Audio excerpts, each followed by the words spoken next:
আসসালামু আলাইকুম রহমতুল্লাহি অবরকাতুহু। সম্মানিত দর্শক, আমাদের রাজনীতি ২০২৫ সনের ডিসেম্বর মাসে এসে যেভাবে ঘন ঘন বাক পরিবর্তন করছে, আমাদের দেশে বর্ষাকালে পদ্মা নদীতে যখন বন্যা হয়, সেই বন্যার সময় পদ্মার তীরবর্তী অঞ্চলে যে ভাঙন দেখা দেয়, যখন পদ্মা তীরের মানুষগুলোর জীবন জীবিকা সব কিছু ধূলিসাৎ হয়ে যায়, প্রত্যেকটি রাত বিনিদ্র কাটে, এই বুঝি তার বসতভিটা ভেঙে পদ্মা গর্ভে বিলীন হয়ে গেল।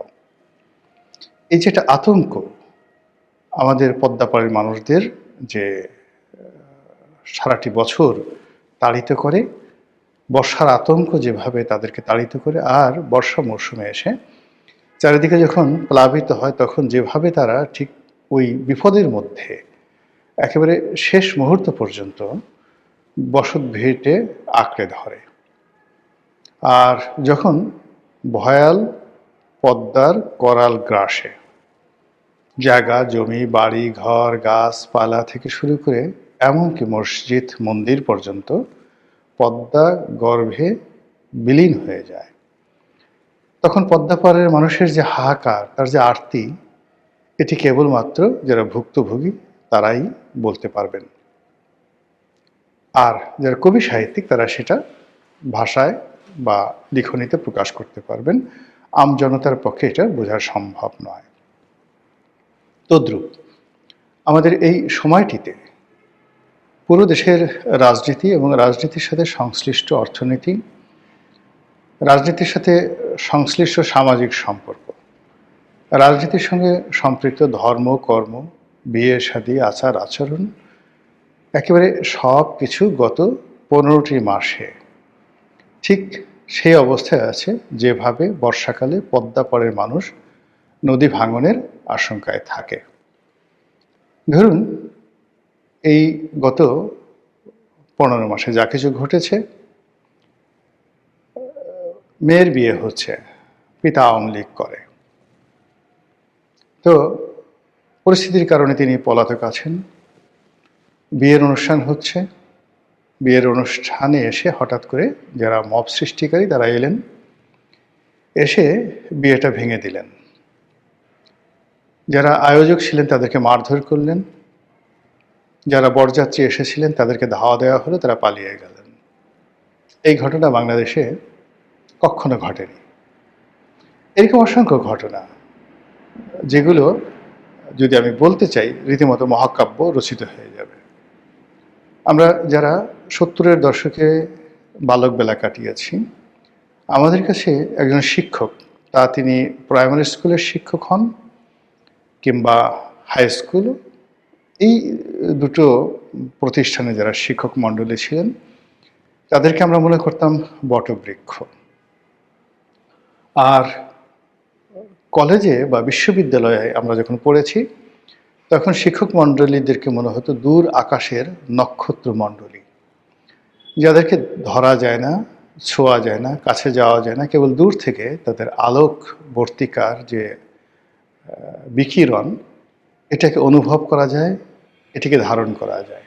কলেজ এবং বিশ্ববিদ্যালয়ের শিক্ষকদের সম্পর্কে আমরা ওই জমানাতে অমনি মনে করতাম। কোন একজন শিক্ষকের সঙ্গে সামনে দাঁড়িয়ে কথা বলা, তারপরে তার বাসায় গিয়ে খাওয়া দাওয়া করা ইত্যাদি, মানে কলেজ জীবনে, স্কুল জীবনে এগুলো কল্পনাই করা যায় না। আর স্কুলে এবং প্রাইমারি স্কুলে এবং হাই স্কুলে যে শিক্ষকদের সঙ্গে আমাদের মমত্ব হতো, সেটা হলো তাদের পিতৃসুলভ আচরণের জন্য। কেউ হয়তো ক লিখতে পারে, তো খটা লিখতে খুব কষ্ট হচ্ছে, তো অনেক শিক্ষক ঠিক পিতার ভূমিকায় বা মায়ের ভূমিকায় কাছাকাছি এলেন। এবং একইভাবে যারা আরবি পড়াতেন, তাদের মধ্যেও ঠিক এরকম পিতৃসুলভ একটা আচরণ ছিল, মাতৃসুলভ একটা আচরণ তাদের মধ্যে ছিল।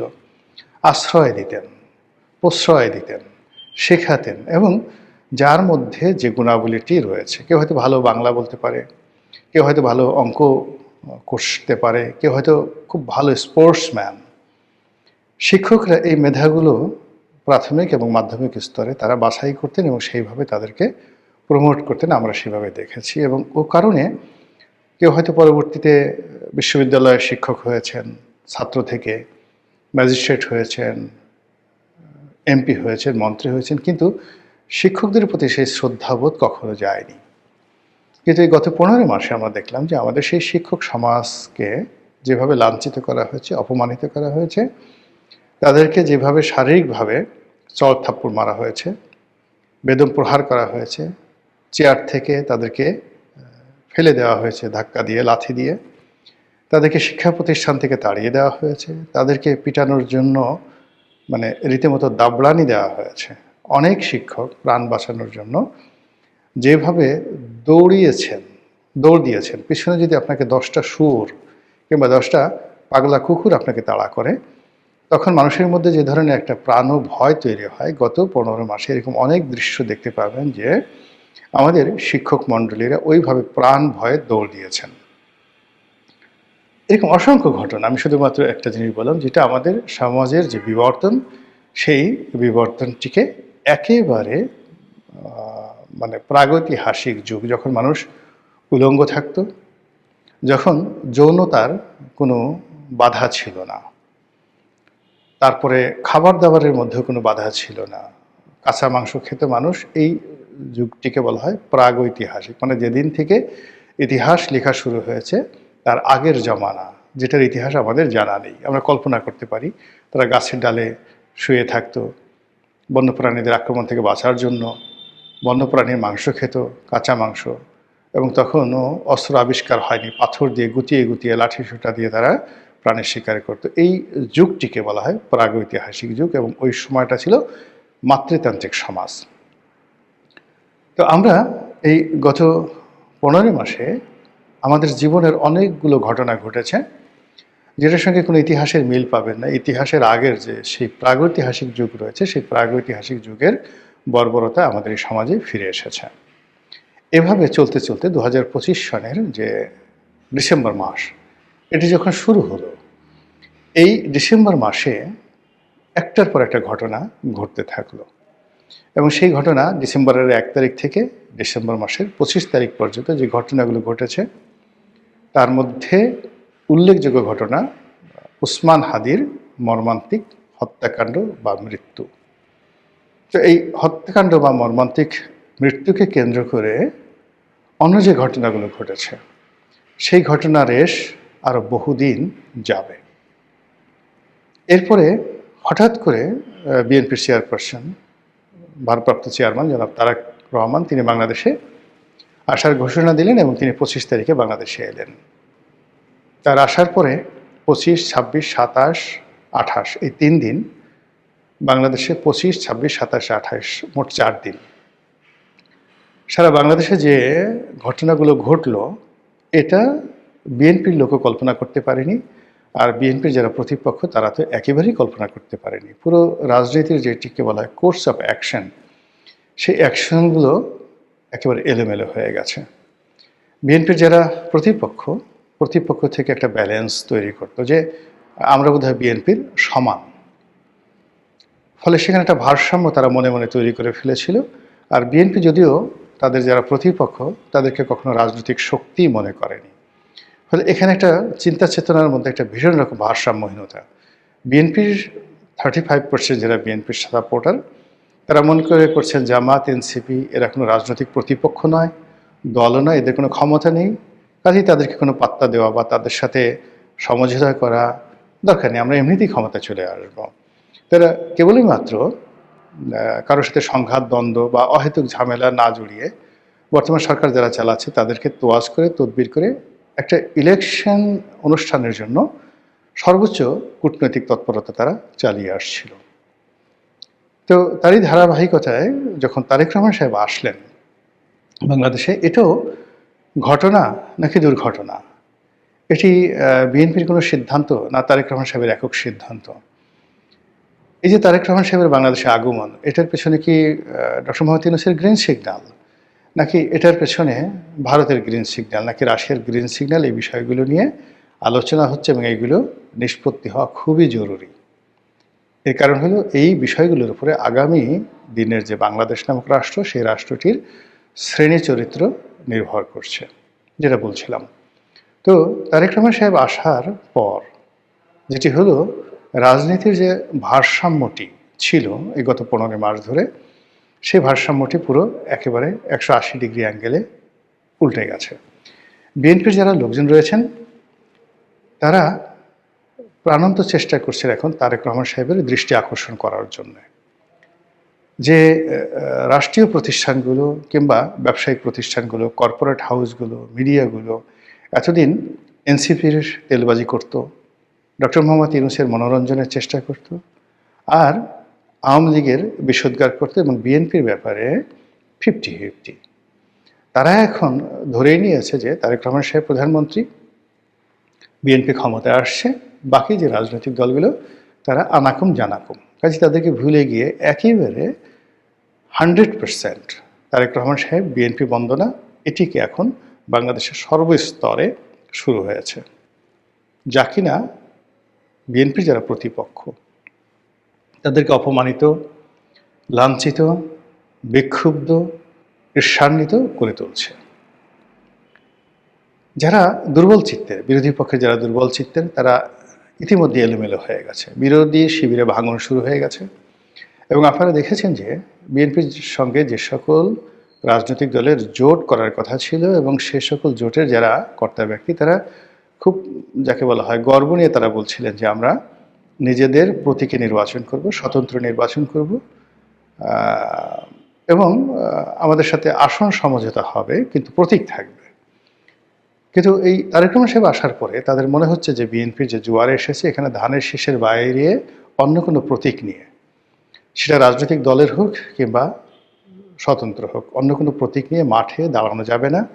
থানা, পুলিশ প্রশাসন কেউ তাদের সঙ্গে কথাও বলবে না, নেতাকর্মীরা তাদেরকে পাত্তা দেবে না, এবং জনগণের সামনে যদি তাদেরকে রাম ধোলাই করা হয়, রাজনৈতিক প্রতিপক্ষ যদি তাদের উপর জুলুম অত্যাচার করে, তাহলে তাদেরকে রক্ষা করার জন্য কেউ এগিয়ে আসবে না। ফলে বিএনপির বাইরে বেশ কয়েকজন নেতা তারা তাদের দল ত্যাগ করে বিএনপিতে যোগদান করে ফেলেছে, যেটা আমরা কল্পনা করতে পারিনি। আমরা আসন সমঝোতে যে প্রেডিকশনগুলো করেছিলাম গত কয়েক মাস ধরে, যে বিএনপি হয়তো 100 সিট ছেড়ে দিবে, তাদের হাতে সেই 200 সিট রাখবে, কিন্তু সেটা দেখা গেল যে বিএনপি এখন এমন একটা পর্যায়ে চলে গেছে, তারা 6-7টি সিটে ছাড় দিয়েছে, এবং শেষ পর্যন্ত এই 6-7টি সিট থাকবে কিনা তাও মানে সন্দেহের বিষয়। বিশেষ করে আসাম আব্দুর রব, তারপরে মাহমুদুর রহমান মান্না সাহেবের মতো মানুষ কেন যেন এই সময়টিতে বিএনপি থেকে দূরে সরে পড়েছে। তাদের অনেক ক্ষোভ বিএনপির বিরুদ্ধে। অন্যান্য ছোট ছোট যে রাজনৈতিক দলগুলো ছিল, তারা ইতিমধ্যে কেউ পুরো রাজনৈতিক তাদের সত্তা, পার্টি বিলুপ্ত করে তারা বিএনপিতে বিলীন হয়ে গেছেন, আর কেউ কেউ আংশিক, অর্ধেক আছেন আর অর্ধেক বিএনপিতে চলে গেছে। ফলে বিএনপির অভ্যন্তরীণ রাজনীতি এবং জোটগত রাজনীতি, এই রাজনীতিতে অভাবিত ঘটনাগুলো ঘটছে এবং ভারসাম্য নষ্ট হয়ে গেছে। এবং যখনই কোনো একটা জায়গাতে ভারসাম্য নষ্ট হয়, তখন সেখানে হয়তো মানে পাহাড়ের মতো কোনো কিছু একটা উঁচু হয়ে ওঠে, অথবা সেখানে হ্রদের মতো, পুকুরের মতো মাটির দেবে গিয়ে একটা কৃত্রিম হ্রদ তৈরি করতে, বা একটা ন্যাচারাল সেই জলাভূমি তৈরি করে। বিএনপির এই সাইডে যা কিছু হচ্ছে, আবার বিএনপির যেটা অপোজিট সাইড, যেমন জামাত, হেফাজত, চরমোনাই, তারা বিএনপিকে একটি একক শক্তি ধরে বিএনপিকে পরাজিত করার জন্য যেভাবে আশাবাদী হয়েছিল, এখন তারা মনে করছে যে বিএনপি যদি ক্ষমতায় আসে এবং তারেক রহমান সাহেব যদি প্রধানমন্ত্রী হন, তাহলে তাদের অনেকের পিঠের চামড়া থাকবে না। পিঠের চামড়া থাকবে না এই কারণে যে তাদের কাছে 2001 থেকে 2006 এই সময়ের যে স্মৃতি আছে, সেখানে জনাব তারেক রহমান সাহেবকে তারা মনে করছেন যে তিনি একজন রাফ এবং টাফ মানুষ, তিনি কোনো কিছু সহজে ছেড়ে দেওয়ার মতো মানুষ নন। তিনি রাজনীতি করছেন গত সেই 17 বছর ধরে, অনেক ভালো ভালো কথা বলছেন, অনেক পরিবর্তন হয়েছেন, পশ্চিমা ধাঁচের চিন্তা চেতনা দ্বারা তিনি প্রভাবিত হয়েছেন। এগুলো কথার কথা, এগুলো সান্ত্বনা, কিন্তু বাস্তবতা হলো যে তার যে মৌলিক ক্যারেক্টারিস্টিক, তার যে চরিত্র, তিনি কেমন রাজনীতি করবেন, কি করতে পারেন, কি করবেন ইত্যাদি বিষয়গুলোর একটা পোর্ট্রেট তৈরি হয়েছে 2001 থেকে 2006 সন এই সময়টিতে। আপনারা যারা হিউম্যান সাইকোলজি জানেন, তারপরে আপনারা যারা জেনেটিক ইঞ্জিনিয়ারিং মানুষের শরীর গঠনের প্রকৃতি জানেন, তারা নিশ্চিতভাবে বলতে পারেন যে মানুষের যে অভ্যাস, মানুষের যে চরিত্র, মানুষের যে ক্যারেক্টারিস্টিক্স কিয়ামতের দিনও পাল্টায় না।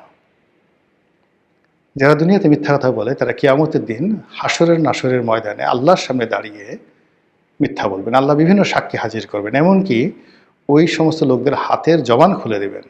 হাত বলবে যে ও চুরি করেছে, ঠোঁট বলবে ও মিথ্যা কথা বলেছে, যৌনাঙ্গ বলবে ও জেনা করেছে, কিন্তু তারপরে সে মিথ্যা কথা বলবে যে না, আমি এগুলো করিনি। এইগুলো মানুষের নবস। তো কাজেই বিএনপি এবং তারেক রহমান সাহেবকে যদি আপনাকে মূল্যায়ন করতে হয় ইন্টেলেকচুয়ালি, তাহলে তাদের যে অতি শাসন কাল, বিএনপির যে 1991, 2001 এই দুটো শাসনকালকে যদি আপনি ধরেন, তার চাইতে 10% প্লাস মাইনাস হবে, নট মোর দ্যান দ্যাট। আর ব্যক্তি তারেক রহমান সাহেবকে নিয়ে যদি আপনি চিন্তা করেন, তাহলে তার যে 2001 থেকে 2006 ওই সময়টাতে তার যে কর্মকাণ্ড, এটির 10% প্লাস মাইনাস হবে, নট মোর দ্যান দ্যাট। আর যেহেতু তার বয়স হয়েছে, এখন তার বয়স 60 বছর, কাজে এই সময়টিতে তিনি তার যৌবনের মতো এত মানে দুর্গম গতি নিয়ে, দুর্দমনীয় মনোভাব নিয়ে অনেক কিছু করতে পারবেন না। ফলে তার দলকে নিয়ন্ত্রণ করা তার জন্য আসলে সমস্যা হয়ে যাবে। অধিকন্ত অতীতে যেমন তার নিজের দলের মধ্যে একটা ব্যালেন্স ছিল, সেখানে অনেক প্রবীণ প্রাজ্ঞ রাজনীতিবিদ ছিলেন যারা এখন নেই। আর এখন যে সকল তরুণ সম্প্রদায় আছেন তারা অতীতের তরুণদের চাইতে ভালো নন, এখানে নিশ্চিত বলা যায়। কোনো দিক থেকেই 2001 সনে যারা তরুণ ছিলেন বিএনপিতে, তরুণ তুর্কি ছিলেন, তাদের যে যোগ্যতা, অভিজ্ঞতা, দেশপ্রেম, শিক্ষা দীক্ষা ছিল, সেই তুলনায় এখন যারা তরুণ আছেন তারা অনেক বিলো স্ট্যান্ডার্ডের। এর জন্য সেই যে গত 17 বছরের দমন পীড়ন যেভাবে জড়িত, অর্থনৈতিক অবস্থা জড়িত, অনেক কিছু, কিন্তু হঠাৎ করে আপনি এই শ্রেণীকে দিয়ে ভালো কিছু করতে পারবেন না। এটা বিএনপির যারা প্রতিপক্ষ, এখন এই তারেক রহমান সাহেবের উপস্থিতি এবং তাকে নিয়ে যে জয়গান হচ্ছে, তার প্রেক্ষিতে তারা বুঝতে পারছে যে পিঠের চামড়া থাকবে না। ফলে তারা এখন জামাতের সাথে থাকতে চাচ্ছে না। চরমোনাই, আমি আজকের দিনে যে ভিডিওটি করছি সেদিনের খবর হলো চরমোনাই জোট করছে না। মামুনুল হক সেও জামাতের সঙ্গে থাকতে চাচ্ছে না। এদিকে এনসিপিতে ভাঙন শুরু হয়ে গেছে। তো সব মিলিয়ে যে ঘটনাগুলো গত 7 দিনে ঘটেছে, এটার যে ধারাবাহিকতা আগামী দিনগুলোতে মানে এমন অকল্পনীয় যে ঘটনা ঘটবে, সেই ঘটনা আমাদের রাজনীতিকে রীতিমতো তছনছ করে দেবে। মহান আল্লাহ আমাদের সবাইকে হেদায়েত দান করুন এবং হেফাজত করুন। আসসালামু আলাইকুম ওয়া রাহমাতুল্লাহি ওয়া বারাকাতুহু।